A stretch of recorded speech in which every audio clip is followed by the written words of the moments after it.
जून महीने में एक बड़ी वायरल घटना हुई थी, सोशल मीडिया पर भी वायरल थी और बहुत ही सनसनीखेज घटना थी। जिसमें दिख रहा था कि एक व्यक्ति जो है, दो तरह के ग्रुप हैं और आपस में मारपीट कर रहे हैं। मोहद्दीनगर थाना में, करीमनगर में, आप सबने वो वीडियो देखा होगा। सुरसर नदी पर बना हुआ बांध था, वहाँ पर कुछ सरकारी ज़मीन थी। उस ज़मीन पर कब्जे को लेकर के दो गुट भिड़ गए थे आपस में, जिनके बीच में काफ़ी लंबी चौड़ी मारपीट हुई थी। और फिर एक वीडियो वायरल हुआ था जिसमें स्पष्ट हो रहा था कि एक मुखिया पति हैं, जो मुखिया पति के द्वारा ये घटना की गई है। और मुखिया पति भी थे और उनके साथ अन्य लोग भी थे और दूसरा पक्ष भी था। जिस घटना में वीडियो वायरल हुआ था, हम लोगों को ज्ञात हुआ था और दोनों पक्ष थाना पर आए थे। SHO मोहद्दीनगर ने दोनों पक्षों की FIR दर्ज की थी।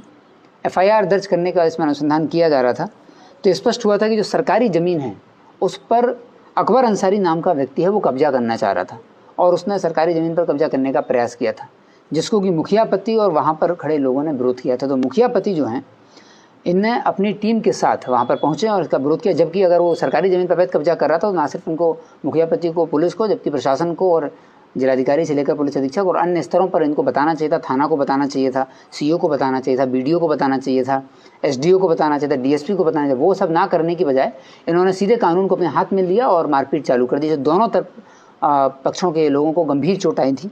FIR दोनों घटना में दर्ज किया गया था और हम लोग घटना को पूरी तरह स्पष्ट कर रहे थे। उसी क्रम में स्पष्ट हो गया था कि जो सरकारी ज़मीन उसी पर कब्जा को लेकर के इनका विवाद, और पहले से ये लोग दोनों गुट उस करीमनगर पंचायत में सुरसर नदी पर जो बांध बना हुआ है वहाँ पर ये गुट लगातार सक्रिय है और आपस में एक दूसरे पर किसी न किसी छोटे छोटे विवाद को लेकर के घटना करते रहते हैं और फिर छोटे विवाद को इन्फ्लेट भी करते हैं। उस किसी तरह का एक पक्ष किसी एक पर्टिकुलर समय का वीडियो बना लेगा, अपने समय का छुपा लेगा, फिर उसको वायरल करेगा और फिर एक तनावपूर्ण माहौल बनाने की लगातार ये लोग कोशिश करते रहते हैं।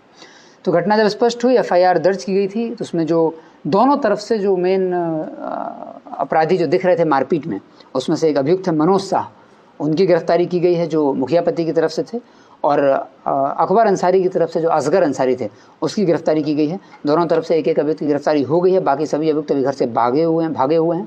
इन सभी अभियुक्तों के घर पर लगातार रेड चलेगी और छोटी छोटी बात को लेकर के ये लोग लगातार भिड़ते हैं। तो उस पूरा एक गैंग है वहाँ पर। और जब इस घटना को हम लोग उद्भेदन करने का प्रयास कर रहे थे तो साथ ही गिरफ्तारी का प्रयास कर रहे थे, तो ये भी ज्ञात हुआ था कि जो मुखिया पति हैं वो काफ़ी दबंग हैं वहाँ क्षेत्र में और उन्होंने अपना एक नेक्सस बना रखा है। उस नेक्सस के सहारे वो थाना पर भी तरह तरह का दबाव डालते रहते हैं। साथ ही मोहद्दीनगर क्षेत्र के एक प्रभावशाली व्यक्ति भी हैं जो इस घटना को शुरू से ही प्रभावित करना चाह रहे थे और एक पक्षीय निर्णय पुलिस के द्वारा कराना चाह रहे थे। कल जब इनकी गिरफ्तारी भी हुई तो एक ऑडियो हमको प्राप्त हुआ है जो कि मोहद्दीनगर थाना प्रभारी के फ़ोन पर आया है और जो प्रभावशाली व्यक्ति हैं उनके द्वारा ये बताया गया कि आपने किस तरह मनोज शाह की गिरफ्तारी की, दबाव डाला गया थाना प्रभारी पर और छोड़ने का भी दबाव डाला गया है। जो ऑडियो मेरे पास आ चुका है, मैं इसकी स्वयं जांच कर रहा हूँ। मैं देखूंगा कि ये जो प्रभावशाली व्यक्ति हैं इनका क्या लोकस स्टैंडाई है कि पुलिस को किसी घटना जो कि सत्य कारित की गई है, जो कि SDPO ने भी जिसका सुपरविजन कर लिया है, उसके बाद इंस्पेक्टर और सब इंस्पेक्टर जब गिरफ्तार कर रहे हैं तो एक लीगल प्रक्रिया, वैधानिक प्रक्रिया अपना कार्य कर रहे हैं। तो कोई भी प्रभावशाली व्यक्ति अगर इस तरह से प्रभावित करेगा तो फिर उसकी हम स्वयं जांच करेंगे और उसमें अगर वो ऑडियो सही पाएगा तो फिर उनके खिलाफ भी FIR दर्ज करके वैधानिक कार्रवाई की जाएगी। तो इस फिलहाल दोनों को मनोज शाह और असगर अंसारी दोनों गिरफ्तार करके जेल भेजा। मुखिया पति पर भी उस समय रंगदारी मारने का आरोप लगाया था।